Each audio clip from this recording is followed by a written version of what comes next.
Sejam bem-vindos e vamos a mais um vídeo neste momento. O que acontece com um pastor quando ele peca? Ou então o que deve ou o que deveria acontecer com um pastor quando ele comete algum pecado? Pecado que eu digo é um pecado grave, como adultério, né, e outros pecados graves. Não, né, que pecar, na verdade, todo mundo peca, não existe quem não peque. Mas o que deve acontecer com ele, ou deveria acontecer, quando ele comete um pecado grave, o que deveria? O que a igreja deve fazer? Ele pode ser disciplinado ou é um pastor blindado? Quando um membro da igreja peca, o caso é levado para o pastor. Mas quando o pastor peca, o que deve ser feito? Ou o que deveria ser feito, né, em alguns casos que não são feitos por aí. Como a gente vê na internet, pastores cometendo adultério com frequência. Até um cantor recente aí adulterou, segundo, né, acusações, né? E muitas vezes não acontece nada. Pastores cometem adultério e continuam sendo pastores porque, né, din-din. O que se deve acontecer com um pastor quando ele peca, em partes, é a mesma coisa que deve acontecer quando um membro cai em pecado. Ser disciplinado e afastado da comunhão com a igreja, pelo menos por um tempo determinado até que ele ponha em ordem a situação. A disciplina não é para condenar, é até que ponha em ordem a situação, né? É algo corretivo, né? Disciplinar e não condenatório. Certos pecados, não pecados sexuais, até pode o pastor não perder a sua qualificação para pastor, quando não é pecado sexual, né? Não existe na Bíblia pastor blindado, pastor que não possa ser disciplinado, ao menos que haja algum interesse da igreja, né, por ser um pastor influente, como tem por aí, pastores influentes, né, que atrai pessoas e tudo mais, acabam fazendo vista grossa e deixando de lado, né? Faltou prova, isso, aquilo, não valeu, né? Agora, um pastor quando adultera, ele não pode mais continuar sendo pastor. Muitos usam a passagem de 1 Timóteo capítulo 3, verso 2, onde Paulo disse que o pastor seja irrepreensível.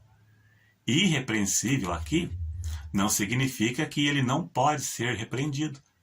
Pelo contrário, aqui diz que ele não pode dar motivo para ser repreendido. Irrepreensível é não dar motivo para ser repreendido. Essa é a interpretação de 1 Timóteo 13, verso 2. Ele deve ser repreendido e acusado até por membros da igreja. Vamos às provas. Lá em Gálatas capítulo 2, verso 11, Pedro foi repreendido por Paulo, porque ele foi hipócrita, um dissimulado, quando ele comia com os não-judeus, e alguns foram chegando e ele foi se afastando. Então Paulo o repreendeu, né? Paulo disse a Pedro, né? E chegando Pedro a Antioquia, lhe resisti na cara, porque era repreensível. Veja que repreensível aqui é porque Pedro deu motivo para ser repreendido. Esse foi o motivo repreensível. Paulo achou Pedro repreensível, no sentido que deu motivo para ser repreendido. Agora veja na sua tela 1 Timóteo 5, verso 19 e 20. Veja bem.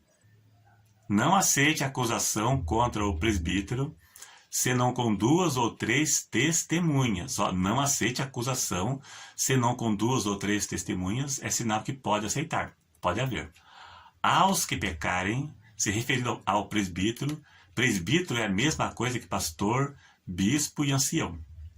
Aos que pecarem, repreende-os na presença de todos. Veja, manda repreender. E deve ser repreendido na presença de todos, para que também os outros tenham temor. Viu bem? O pastor é a maior função ministerial que existe, né? Ministério, função eclesiástica. Então, ele é a maior. Ele tem a maior responsabilidade. Por isso, Paulo disse que ele deve ser irrepreensível. não pode dar motivo para ser repreendido. Tem que ser íntegro, tem que ser espelho, tem que ser um exemplo para os membros da igreja. Por isso que Paulo diz para não dar motivo para ser repreendido. Pois se ele der motivo, ele não terá mais condições de repreender quem cometeu certos pecados, sendo que ele também cometeu. Ele perde a moral. Um pastor que se divorcia ou comete adultério, ele deve perder a função ministerial.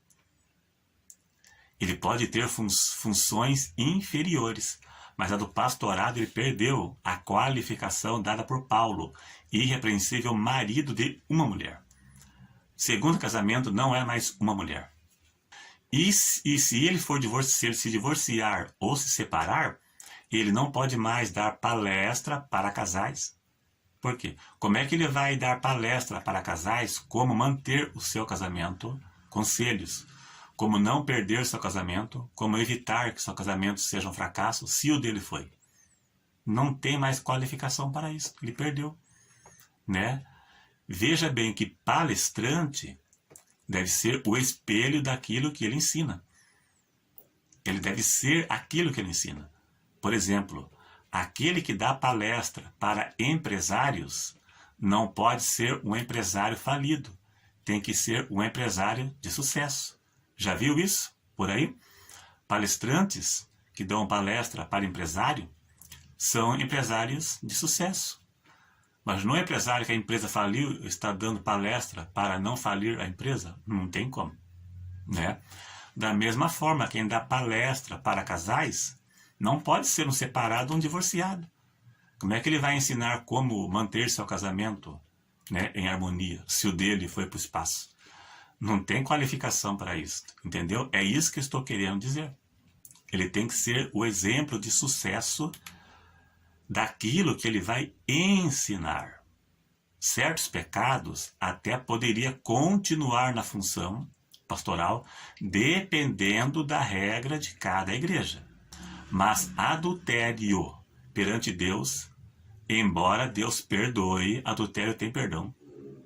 Embora fique as consequências, pode haver separação, pode não ser mais como era antes, né? Fica a marca, né? Que às vezes não cicatriza mais. Mas na questão de pecado, Deus perdoa.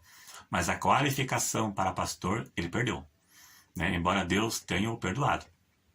Mas a pessoa não terá mais, perante Deus, condições de exercer esta função ministerial.